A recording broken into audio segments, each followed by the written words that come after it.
Hi, Gary Zacharias again with the Apologist Bookshelf. I want to share with you today a book called Reflections on the Existence of God. Richard Simmons III, that's Simmons, Richard Simmons III, has written this. And I'll tell you what sets it apart is it's a series of short essays that tries to answer, of course, the big question, does God exist? And what I like about it is the fact that it's bite-sized. You can dip in and out, a lot of short essays, and it involves a lot of research that he's put in. You can tell, he says over 30 years that he's been looking into this topic. So who's Richard Simmons? He's the founding director for the Center for Executive Leadership. It's a faith-based ministry that he started about 20 years ago in Birmingham, Alabama, and he counsels businessmen and professionals. He wrote The True Measure of a Man. And so a very interesting book. I think you'd like it. Eric Metaxas compliments it. He calls it accessible, and he says it has valuable insights. He says it's a sensational new book. And another heavy hitter who's come in to compliment Simmons is Tim Keller. He says it's the fruit of many years of thoughtful reading about the relationship of theology to the issues of modern life. And he says it has helpful insights. And so I wanted to share with you one part of the book. Maybe I should just tell you real quickly some of the big parts that he goes into. So the chapters that he focuses on are things like this. He's got introductory essays. I wanted to focus on that today, but he talks about the presence of evil. He has a section on the moral argument for the existence of God, searching for the meaning of life, the mystery of love, the question of beauty, on death and dying, human sexuality, psychology of unbelief. Why would people not believe in a God? That's an interesting area. The battle with science. Can you be a person of faith and believe in science? A whole section on evolution. Then the existence of God itself, things like Jesus. Does that represent any proof for the existence of God? So what's really nice about this, again, is that every chapter is not just a tough slog where you have to go through page after page of information. He's broken them down into small essays. Each one is a small essay, maybe 2, 3, 4 pages, something like that. So it gives you a sense of confidence that you can tackle this book and get through it, or at least sections of it if you'd rather do that. So I highly recommend it. It's easy to read. Here's the part that I would like to look at. He has an opening section or two that's a challenge, basically, to the reader to follow the evidence wherever it leads. And so he gives all sorts of examples of people who are willing to go discover the truth. And he gives an example of a philosopher, William Clifford, who lived 150 years ago. Not very well known now, but he wrote an essay, and he said it's the moral obligation to believe responsibly. Boy, does that sound up to date, doesn't it? When you think about today, what people believe almost anything, and they believe it because they heard of it, or they believe it because they grew up that way, or they believe it because it's convenient. Now he says, no, this Clifford says you have an obligation to believe responsibly. You ought to base your beliefs on evidence that you've investigated. He says, after all, beliefs influence one's actions. They're foundational to life. Ideas have consequences, as somebody else put it. So he uses that example. He also talks about Dr. Francis Collins. And Collins, of course, headed up the Human Genome Project, and for the National Institute of Health, he acted as director. So Simmons tells his story in here, and it's an interesting story, and you'll get it in his book, too. So you'll read his story in his book about the language of God and all. But he was a doctor, and he was an atheist. He was in medical school, working in a hospital, and he came across a woman who had really run out of options for treatment. She had a heart condition, and that was going to do her in. She was going to die soon. But Collins was really impressed with her. She was faithful. She was a kind woman. She had a great faith, and she shared it with Collins. She said, I'm ready to go. Don't worry about me. And Collins nodded, and he was going to move on. But she said, Dr. Collins, you've been kind to listen to me and let me share with you what I have as a faith. What do you believe? And Collins later wrote, nobody had ever asked me that question before, not in such a simple, sincere way. I realized I didn't know the answer.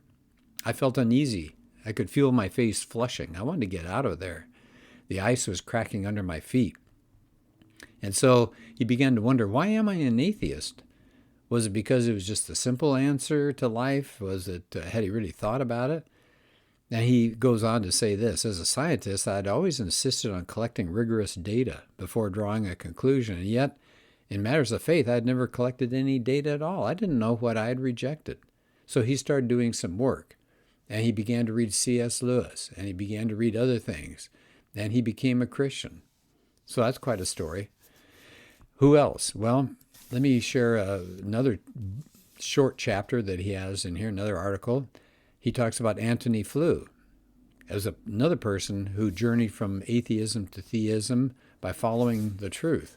So let's start with talking about Flew for just a minute here.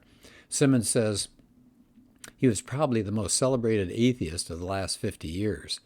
For 5 decades, Flew launched an aggressive attack on the existence of God.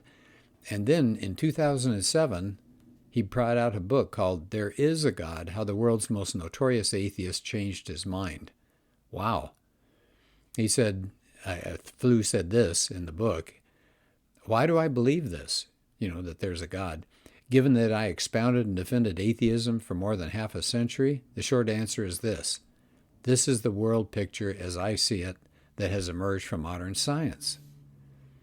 And what was he talking about there? He said, well, when I started thinking about DNA and what it showed, the complexity that was needed to produce life, there had to be an intelligence behind it. So Flew got away from just what he believed and looked at the evidence more sincerely. Simmons ends up in that section talking about Flew, saying this, his mind was changed because of the principled practice he followed all of his life. Follow the truth wherever it leads. So that's going to be the challenge that Collins and Flew succeeded in, and that Simmons is trying to get across to the reader before he gets into the meat of his book. He has one more example here, and of course it's a pretty famous example, C.S. Lewis. And it says Lewis actually was raised in a traditional Christian household in Ireland, but he became an atheist when he started going to public school. And then, of course, he saw World War I and the disaster that was, and ended up a professor at Oxford. But he says there were 2 things that happened to him that actually led him to the Christian faith. One was he was reading G.K. Chesterton, and he said that had an impact. But the second one was, one night, a militant atheist on the Oxford faculty, a man by the name of Weldon, came to Lewis's room. And they got to talking, and here's what Weldon said to him. He said that he confided in Lewis, he didn't really want it spread around, that he believed the historical authenticity of the Gospels appeared to be surprisingly sound. Said that really disturbed Lewis. He thought, wow, if a staunch atheist like Weldon thinks the Gospels may be historically true, where does that leave him? Now see, Lewis had always thought the New Testament stories were just myths, that there was no history or practical truth in them. So he started thinking, well, wait a minute, I need to check this out. So Lewis began an investigation. I like that. Again, that's what Simmons is trying to get across here. Instead of saying, well, Weldon is a little confused, but I don't want to take the time. So one of the things we learned about Lewis is that he was open-minded. He wasn't afraid of the truth, even if it took him from something that was so comfortable. And he was comfortable in his atheism.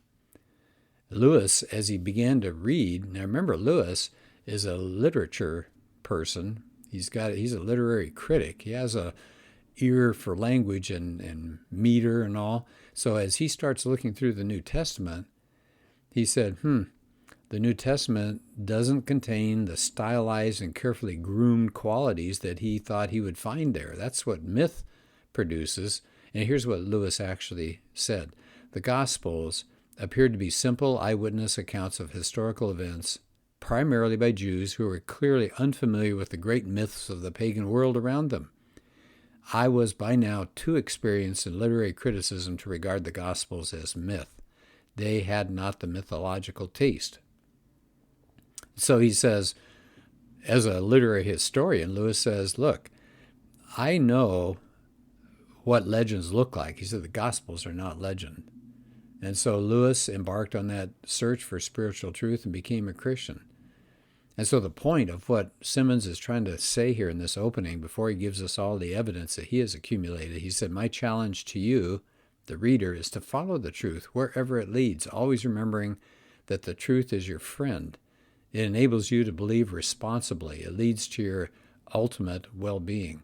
Such a great challenge. Most books don't start that way. They just begin with apologetic reasons to believe in a God and reasons to believe in Jesus and things like that. But he offers a challenge, which I think today's apathetic and skeptical world needs to hear. If you're going to believe something, make sure you're believing in it based on evidence. You have faith based on evidence, not just the way you've grown up or what you've heard third hand. So I like the book. This is a good book.